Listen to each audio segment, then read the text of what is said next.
Each encounter with the evil doppelganger is a nail-biting thrill, but progressively you become more and more capable of warding off its attacks until you are just barely on par with its abilities for the final showdown.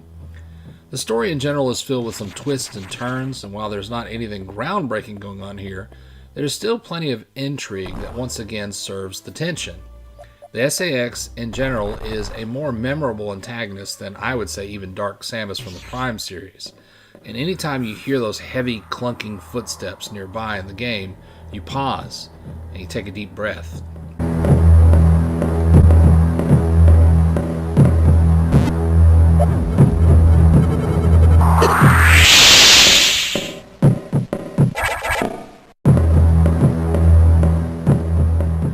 The game has a sense of cinematography to it as well with the visuals.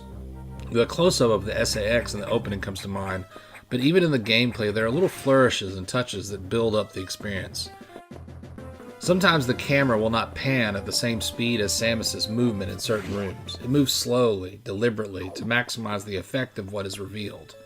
Ridley in the Freezer is a great example, but again the game pulls little tricks like this throughout, and it is very effective at building the mystery and intrigue in the player's mind. When the camera slows down, the player sits up for a little bit and pays close attention. For a 2D sprite game, this was another impressive achievement. The game is more difficult than most of the other titles in the series, but not frustratingly so. Bosses are very aggressive and they rush the player, sending out attacks over wide coverage.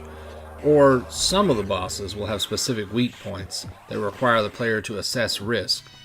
Zazabi, the second boss, is an example. As it jumps around the room, it will randomly open its weak spot underneath and descend slowly. The player must run underneath the boss and fire missiles up, but if Zazabi lands on them, they take damage. Each time he loses a segment, he falls faster, and how many shots you can land before you take a hit shrinks. A lot of the bosses function in this fashion, though Zazabi is probably the simplest to identify.